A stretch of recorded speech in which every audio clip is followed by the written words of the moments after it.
Alright guys, on today's video I'm going to be discussing religion and my experience with it.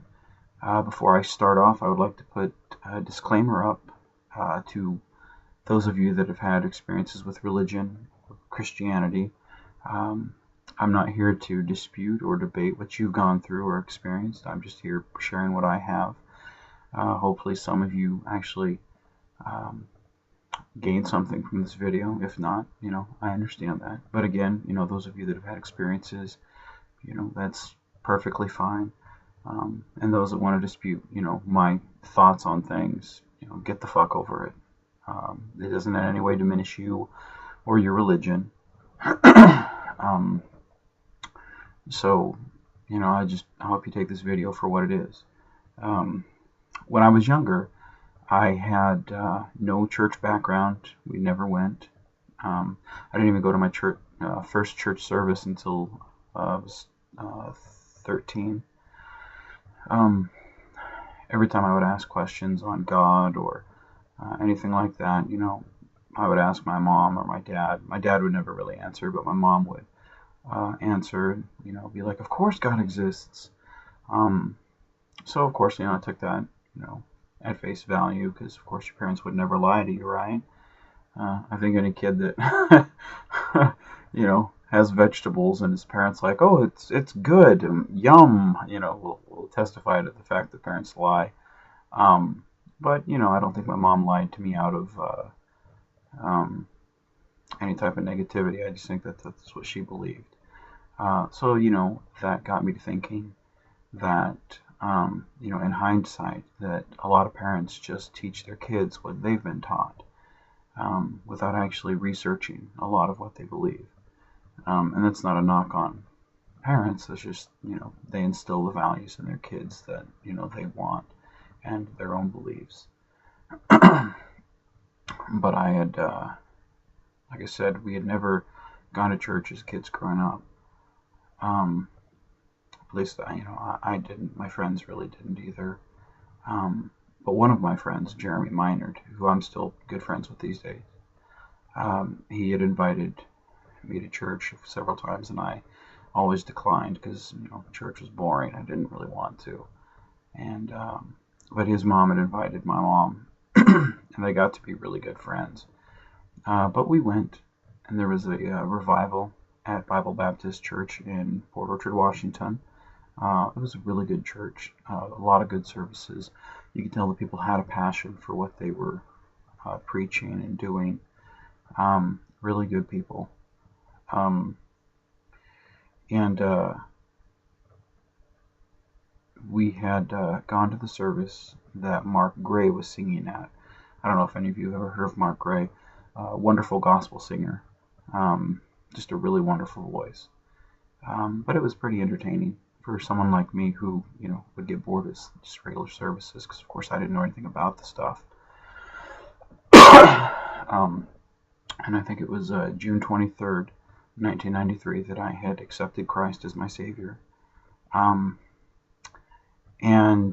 the thing about it was the service before I went, my mom, had gone to, I think, like 3 services before, I finally went. But she really wanted me to go. And I was going through a lot of things at the time, personal issues. I had actually, when my mom kept asking me, I wanted to hurt her. And I actually sat there and kind of planned out what I was going to do to her. So with anyone that says that religion doesn't help people, um, it can. That certainly was the case with me. Because like I said, I'd planned on hurting her really bad. But something told me, go. Give it a chance. At the time, I thought it was God speaking to me, at least in hindsight, after the service, I thought that God was talking to me saying to, go to the service. So I put all those plans away and went to the service. And that night, I accepted Christ as my Savior. Now, I didn't really understand a lot of what was going on Bible-wise, but I went to the services, after that, and um, started actually reading my Bible. Um, I didn't understand a lot of what the Bible was saying, but I was very passionate about helping people, contrary to my plotting on my mother. Um, but I began to have a heart for people. Um, and before, like I'd always had a heart for people, but it was more of kind of an ego thing, whereas that kind of just subsided, and I really just felt, the need to help people.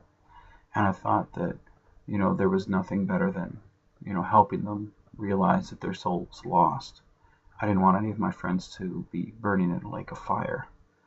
Um, so I started reading my Bible. And of course, a lot of it at the time, I picked up on a lot of things. Um, and when I would ask questions on what things meant, I was told things like, give it time, pray about it, God will show you in His time. That at the time that was okay with me, because being a baby Christian, you're not going to understand everything. That's like a baby trying to learn how to cook a burger or steak. They don't understand it. They just know simple things, like baby food and whatnot. So I took that again at face value. um, about 6 months, well, about a few weeks later, my best friend at the time, Philip, had come over to my house, and he had noticed kind of a change about me. Now, of course, I really didn't know much of the Bible, so I just picked a random verse. I don't even think it really had anything to do with salvation, but I basically had talked to him about, basically how the Bible had said that anyone that didn't believe, um, like John 3:16, for God so loved the world that He gave His only begotten Son, that whosoever believeth in Him should not perish but have everlasting life. I knew that because I had memorized that off of a track, but I didn't know where it was in the Bible. I didn't know it was John 3:16, which is, of course, a cornerstone to most Christians' faith. But I knew that verse was somewhere. And my friend Philip, he knew me well enough to know that I wouldn't bullshit him. So we talked about it, and um, I led him to Christ that day. We prayed, and he asked Christ into his heart. Philip, me, and Jeremy, we all kind of became really close friends after that. But it was about 6 months later that we had moved to Junction City, Kansas, and I wasn't I kind of lost contact with everyone at Bible Baptist. But we came to Junction City and went to a church here called Calvary Baptist, which is an independent fundamental Baptist church. And I started studying under the Pastor Wright, which is the pastor's name, not that he's always right, but his name was Pastor Wright. Again, a good guy. It was kind of a family-run church, not a bad place. They had a couple kids in the youth group that I could hang out with that were around my age. I met my best friend, who I consider my brother, Daniel Hawkins. I met some really nice people there that some people that I'm still friends with, especially Dan. That guy's changed my life in ways.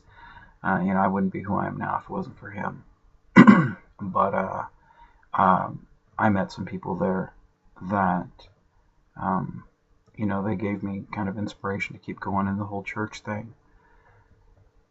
We went to Bible camp that summer, which I wasn't able to afford because my father had recently retired, which is why we moved to Junction City. And we went to Bible camp. The church paid my way. And went to Bible camp, and I devoted or dedicated my life to Christ, and wanted to be a pastor. Again, it was that whole heart for people, and not wanting them to spend an eternity in a lake of fire. So my parents went out and they bought me a Bible of my own, a study Bible, which I put to good use. Um,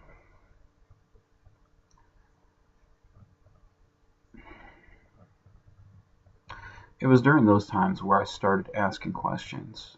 Um, from about ages about 13 to maybe 15, like I kind of took everything at face value, like I always had with the subjects of the Bible and God and whatnot, and I always assumed that later on I would understand what was all being said in the Bible, because from the way it looked like it promoted slavery. It promoted um, rape, um, like when the God's people were, led to, victory by God. Um, God told them to take everything in the village and burn it, and but the women, kill the children and the men, but the women they could keep for their own. Um, the virgin women they could keep as their own. Um, and I read that and I started scratching my head, going, "Wait, what?" Because this was certainly a far cry from the dogma that I had been taught and was listening to on a weekly basis, several times during the week. So it was very, very few times did I miss a service. I was very dedicated. I asked the pastor the question of, what is this talking about? And I was given the answer of, you have to take it by faith. Those were different times. And I asked the question, um, if those things were okay back then, why don't we still do those things today? And he said that, things changed, that, God's law changed and whatnot. And when Jesus came, it changed everything. But I remember reading a verse in the Bible that it said that God is, never changing. He is always the same. God doesn't change. And that really got me to thinking that, again, not trying to be, blasphemous or anything, but if God doesn't change, well, then what else has changed? Because we don't rape and pillage villages these days. They're not supposed to do stuff like that. But the answers that I were given were never really satisfactory.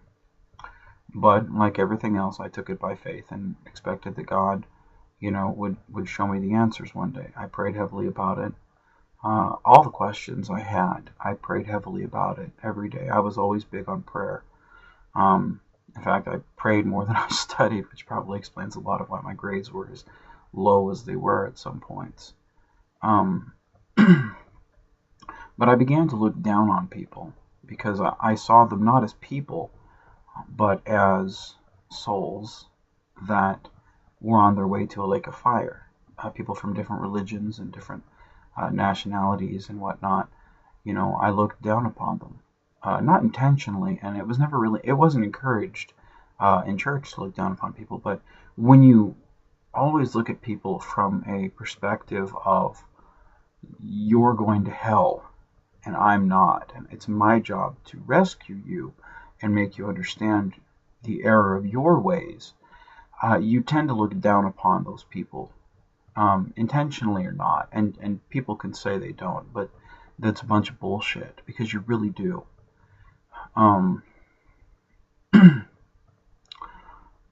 I began dating my wife in '98, and by that point, I'd seen her a few times in high school, and she was known as the party girl. I was known as the geek boy. um, but to a lot of people, I was known as the church kid. Because I always had my Bible with me. I always, was talking about God. Um, people saw my heart.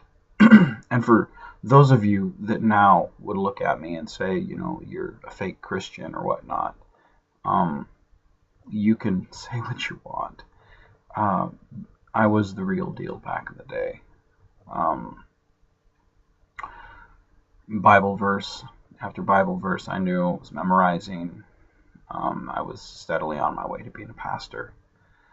Um, but I met my wife at Dairy Queen. Like I said, we had seen each other in high school a couple of times, never really talked to each other, but it wasn't until I started working at Dairy Queen that I got to know her, and we got really close. um, I had invited her to church a couple of times, and she kind of got into it, some, um, I think, out of respect for me. Um, it wasn't really her thing, but, because she was dating me, she went with me. And she went on several of the youth group activities, and, she had a good time.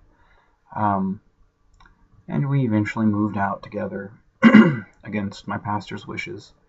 But I really felt that, it was the right thing for me to do. Both of us, we kind of wanted to get out from underneath our parents and establish ourselves. And so we did that. But my passion for, God and the Bible at that point was starting to diminish some. My mother would have you believe that it was because of that girl. um, but honestly, she was an encouragement to my Bible studies. She wasn't a detriment to it. But the questions that I had for the past 5 years that simply weren't answered. I was praying and praying and praying, and the answers just weren't there. So my interest in church really started to diminish. I was starting to develop my own personality. One of the things I had asked in my research of the Bible, because Pastor never really answered questions. It was more of the fact that he would kind of pass the buck, and hopefully you don't realize he's passing the buck. For me, if someone asks me a question, I think you should answer it directly, right or wrong. Even if you don't know, just straight up, I don't know, I have to look into that, and I'll get back to you. But I never got that from him. One of the questions I had was reading the story of Lot and his family, and how the story goes is, and I'll get to this at a later video of looking into the Bible and reading specifically what it says. But for those of you who don't have time for that, basically the story of Lot's wife is these angels come into his town and want to. Lot says, "Hey, come to my house, stay the night, chill with me in my house." The angels, finally agree to go. And then the people show up at his house, the townspeople, and they basically want to fuck the angels. They say that, they're like, "Hey, Lot, where are those angels? Because we want to fuck it. We want to fuck them." Which I thought, you're meeting one of the highest beings in the galaxy, in the universe, one of the highest order of universal beings, and the only thing you can think of is that you want to have sex with it. To me, I found that really disturbing. But, whatever. And most people will point out that that's why God wanted that city destroyed, because of all the carnal pleasures and the destructive nature of them and whatnot. But I continued reading the story. And Lot says, you can't screw them, but here are my 2 virgin daughters. You can have them. To which they weren't, my jaw dropped when I read that. Because I'm like, what? If I had a daughter, I certainly wouldn't try to pawn them off for a rape mob, What type of father, let alone a loving father, does that? So I sat back and I was like, well, that's problem number 1 with this story. Like, this guy is the family that God wants spared, and he's trying to give his daughters away to a rape mob? What the hell is that? But I continued reading. And this is the after the town is destroyed, this was the part that got me, because usually most people will stop when when the city's destroyed, and then they'll preach their message of why you should follow God, and God has all this wisdom and everything. But my problem with it was I continued reading, which most people don't, and that's one reason why I'm convinced that most Christians don't read their Bible. They listen to the dogma of religion, but they don't read their Bible fully, or they don't, they skip over the passages that they don't think make sense, or that they choose to cherry pick, out of the Bible. Because in the next chapter, his daughters, they decide that, hey, we don't have anyone to continue, to we don't have a way to continue our family, so let's get pop drunk and we can fuck them and continue our family line. To which I sat back there, and at that time I had a great head of hair, and I was ready to rip it out, which would probably explain why I, have as much hair now. But I read that and I was like, what? These are the... Wait, I must have misread that. So I went back and read it. And that's exactly what it was. They wanted to rape their father. So the first night, the daughter gets her father drunk, has sex with him. And the next day, the other daughter gets her father drunk, has sex with him. And they continue, each one of them has a kid based off that. And keep in mind, these are the people that God chose because they were moral. They weren't like the city of Sodom and Gomorrah. And I sat there and I was like, wait a second. If God is all-knowing, then he would know what these women would be doing. And these were the chosen people to be spared? So I read this and it just... I didn't like what I was reading. And so I went to my pastor about it and I asked him. And his only response was, well, it doesn't say that. And I was flabbergasted. So I pulled out my Bible, and I was like, no, read right here. He's like, it doesn't say that. No, Pastor, it does. That's exactly what it says. He's like, it doesn't say that. Pray about it. That, to me, is the biggest red flag that you could give someone who's looking for an answer, especially on if you're full of bullshit. So I began looking at everything else and began looking at it from, if God is never changing and God knows everything, what else am I not, what else have, under the dogmatic teachings, have I blinded myself to? So I went back to Genesis and I started reading. Now, if you read Genesis 1, take notes. And I'm, for any Christian out there, I beg you, I strongly beg you, don't take my word for it. Do the research. Read Genesis 1. Make a list. Put them in order of what's created. Go to Genesis chapter 2. Read that creation story. And make a list of when things are created. Take both of your lists and look at both of them. There are two different accounts of Genesis, of creation. They're not the same story. Read them for yourself. Don't take my word for it. Again, I'll be doing a video on this at a later date. But just in the first two chapters, I was seeing a problem with the Bible contradicting itself. And people, they stick to it. The Bible doesn't contradict itself. Read it for yourself. Take those two chapters and read them and compare the order of events. Now, I've had some Christians tell me that one is a literal story and the other is, metaphors. And the Bible is full of beautiful metaphors. And again, I started finding it ironic that those excuses were given more and more whenever science would disprove what the Bible had said. And it was just funny how things that were supposed, centuries ago were taken as literal are now metaphors. And that makes me wonder, I had been, I had a very negative outlook on gays because God said being gay was wrong.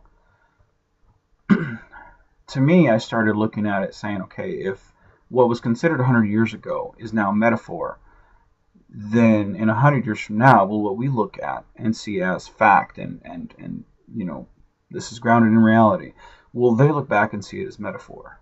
And then that also got me to thinking that all those people, we read Greek myth and whatnot, and all type of mythology stories, and we look back at their stuff and we kind of chuckle to ourselves. In 1,000 years from now, will people look back at, Christianity and the good book, and will they look back at that and say, well, this is mythology. This is, those people and their,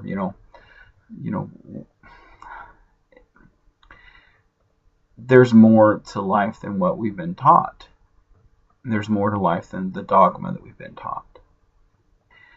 So I continued to read, and I got to the story of Abraham. Now, for those of you that don't know, Abraham was told by God to take his son up to the mountain and sacrifice him because he wanted to know if Abraham was faithful to God and if he was, loved God above his own son and loved God above, everything else. Now, God at the last minute takes the Hollywood ending and says, no, no, no, no, no, no, no, no, don't do it. I was just kidding. I just wanted to see if you were faithful and obedient. Now, that's how the Christians explained it to me. No, he just wanted to see if he was, faithful and loyal. I looked at it and I was like, that to me is, child, cruelty right there. That's abuse. Because could you imagine, could you imagine being that kid that was that was, sitting there waiting for his father to fucking kill him because, the, the equivalent to Santa Claus had told him to fucking prove that you love me by killing your son. Could you imagine being that kid? I mean, seriously, like those of you that have kids, think about that. Think about, your parents and how you would feel at that age. Being sacrificed or being told, hey, yeah, this invisible sky daddy wants me to kill you, so sorry. To me, if you're an all-knowing God, why do you need to test these people? You should already know, even just thinking, okay, does he, oh, yep, okay, yep, in my mind, I know he's loyal, he's faithful. You shouldn't have to wait to the last minute and then, be like Ashton Kutcher and be like, be punked, or go, hey, kill your son, psych, that's just, I don't even know if people use that word now, but, but like I really started looking at these issues and going, okay, I got a problem with this. Like, this doesn't add up. Like, this God is a jealous, angry, God, not someone that I respect at all, not someone that I should, not anyone that's worth my, worship, so I've got some real big issues with this shit. Now again, like the dogma, the love your neighbor as yourself, all those things, it's like, I enjoy. But as I'm reading the actual stories, I'm going, something's not right. And so after several years of not, getting my answers questioned at all and actually researching the stuff, I began to look at it and go, I can't be a pastor. Not because my heart's not for people, but because I don't believe this. I can't preach what's in this book. Because if someone comes up to me with these questions, I'm going to have to agree with them and go, yeah, that's fucked up. Child abuse, fucking, raping people, and these are the justified people of God, contradictory stories that don't even hold up against science, let alone its own, if you've got one chapter and then the very next chapter you contradict it, like something's fucking wrong. Like whoever proofreads this shit needs to go back and revise the thing, because this is terrible editing. And if it was a book that was written today, it wouldn't even be on the shelf. But because we base it on fact and we think that it's true, we take it and this is God's word. So that actually got me to looking into, okay, people say this is God's word. I think it's horseshit, but I need to know. So how is this created? I learned about Constantine and why he decided to make the Bible. I found that there were several dozens of books that were not included. And I read what those books were about.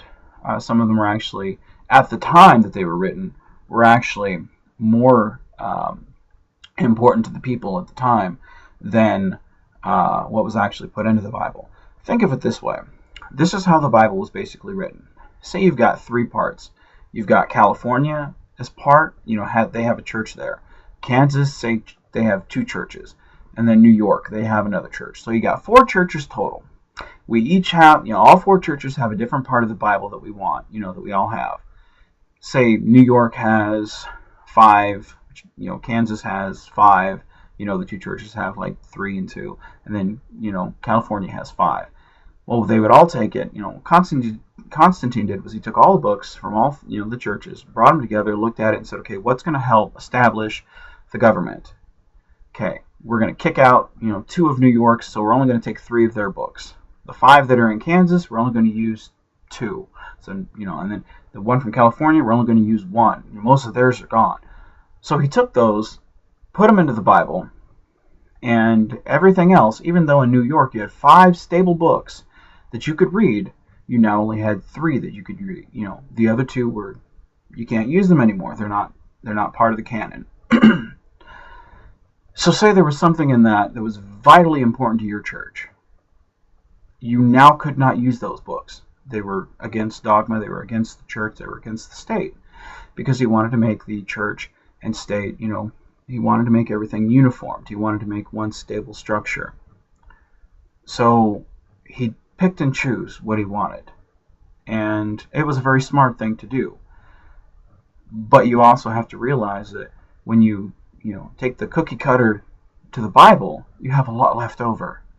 So when I started delving into the stories of what was actually cut out and realizing that we left a lot off that table, that really threw up another red flag. And Christians today will give the excuse that, well, those weren't inspired. They weren't inspired by God. That's not true, because for, several years, the people in New York had 5 books before you cut it down to 3. So my question would be, well, what about those other books? Like, we never see them anywhere. We don't ever hear about them. All we hear about is, what's in this good book? To me, there's something wrong with that, because you're cutting out everything. So looking at the Bible and going, all right, so we've got a partial edition that doesn't tell an entire story. Okay. So many problems with this, from not getting my questions answered. And Christians nowadays that I get on my friends list will say, talk to me, Vance, talk to me about religion, talk to me about, all your issues. And once I finally start talking about them and start torpedoing what they actually hold as true, they usually tend to get pissed. I've never tried to be, disrespectful to any one of your beliefs. I enjoy sharing mine. Sometimes that comes across as offensive, and sometimes that is offensive. But I find it offensive that an entire group of people hold other people down through dogma that is, one, not entirely there. They cherry-picked what they wanted. 2, encourages the rape of fathers and the rape of their daughters. 3, promotes child abuse. 4, doesn't even keep its own canon accurate. And I began to walk away from what I had held so long to be true. And again, this was from a person that wanted to believe. I desperately did. And for the longest time, I did. But when I actually delved into what was going on, I couldn't hold those beliefs anymore. So fast forward to about 2010, 2011. Started working at Sat Brothers. It's a truck stop around here. And I met a very good person. My best friend for the longest time. Her name was Erica. And I saw a passion in her that I missed about myself. Through her witnesses and through her just being a decent person, I began to see what I thought was God. Her parents didn't like me too much. Her father called me a fake Christian, even though he didn't know me. Um, her mother um, hated me, even though she never got to know me. And I had made several attempts to, the olive branch. But despite those two people, I looked at my friend. And it was someone that was very dear to my life. I told her everything. She was my best friend. Outside of my wife. We all need our friends outside of our spouses and our parents and whatnot. But she was my best friend. And I thought at the time that God put her in my life to reopen himself to me. I began to have that heart for people again. I began to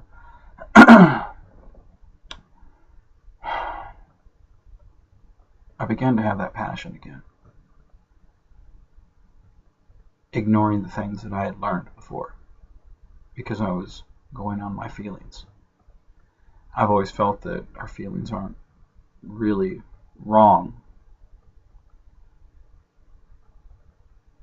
but eventually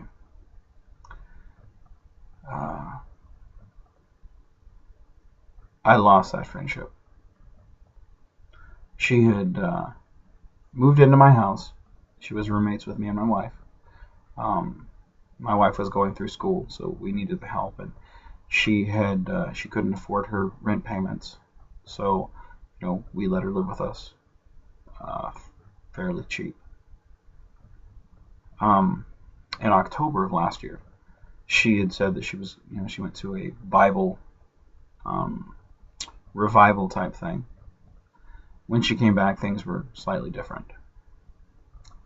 She said that she was going to college in January, and God had told her she was going. Originally, the plan was to go in August of 2014, but God had told her she was going in January, and she was determined to go. Having no money saved up, I told her, I was like, you may want to wait. She didn't. She was determined to go. She gave me the Christian equivalent to fuck off. From that point on, things changed a lot. Feeling it inside that things were different, I let it go. I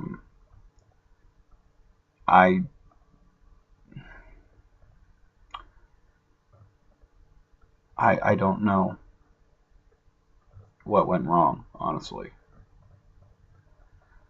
On December 21st, I got a text from someone that said, Erica thinks you're possessed, and that's why she's going to Kansas City, because she's afraid of you. To me, hearing that from someone that I, besides her, hurt, hearing it from someone I didn't even know was worse.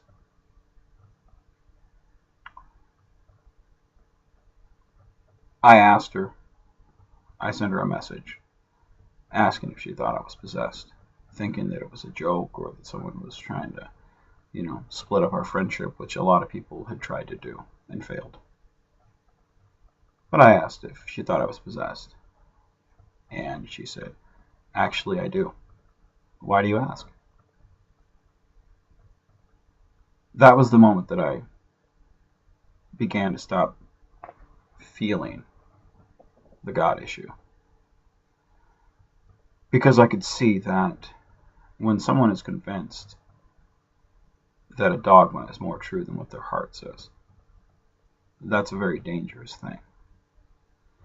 And this isn't a rip on her. Honestly, if she needed help, I probably would still help her out. Unfortunately, that's something that my heart does. People that have fucked me over, I'd still help them even if they, no matter what they did.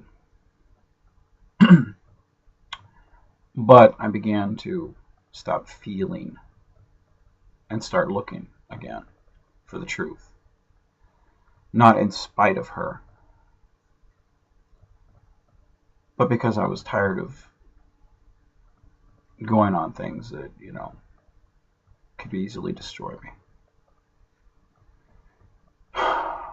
People that put other people into a box, regardless of whether it's religion or politics or what, it's wrong. We ended a 3-year friendship because of a belief. She listened to a cult, and that's what I'm going to call it, because I don't believe it's a religion. I believe it's, in fact, I believe most religions, if not all, are cults, because they 9 times out of 10 put other people down, and they want to destroy what other people believe, and they want to destroy other people's lives, things that have nothing to do with them. So instead of listening to a 3-year friendship, which was one of the best things she and I both had going for us, she decided to listen to dogma of cult. That's where I draw the line with people in religion. And that's where I draw the line with myself and having that faith in God. I don't have it. Because I look at what I learned a long time ago, and I realize that the book, this good book, is full of lies.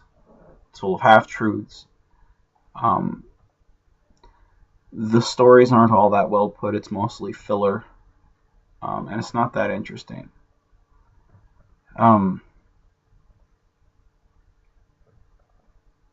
would recommend to anyone that believes in this book, read it from cover to cover. Don't take the pastor behind the pulpit's point of view. Don't take the best friend that you think can do no wrong's point of view. Don't take your spouse's point of view. Look for it for yourself. Because once you look into it, you're going to see that there's a lot of fucking fallacies in the thing. And when you look into the history of why it was made and what it took to put this book into effect, you're going to see a lot of other so fucked up things. I don't know. I just I can't put up with religious people or bullshit. I hate seeing the Jesus saves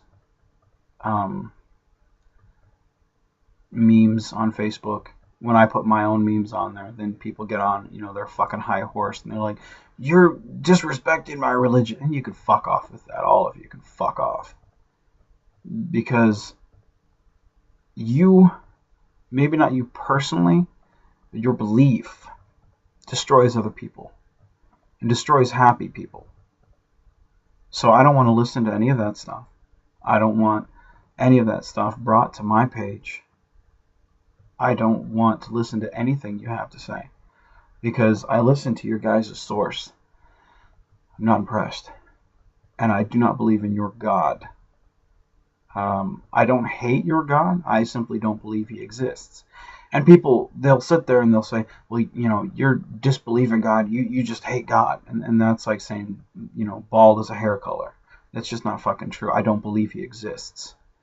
And I'm not going to say I'm agnostic, because agnostic kind of says you're kind of teetering on, there's not really any proof. No, I don't believe your God is real. And I don't really care what you have to say. I don't believe he's real. And I don't want people to, act like I'm some, terrible guy, because I'm not. I have a big heart for people, and I love everyone. I love my Christian friends. I love my Mormon friends. I love my Catholic friends. I love my Pentecostal friends. I love my atheist friends. I love all of them, because I don't see them as labels. I see them as people. So maybe you guys should do the same thing and stop seeing people as, what your dogma would have you see them as, and start seeing them as people. You might find your life a little more fulfilling.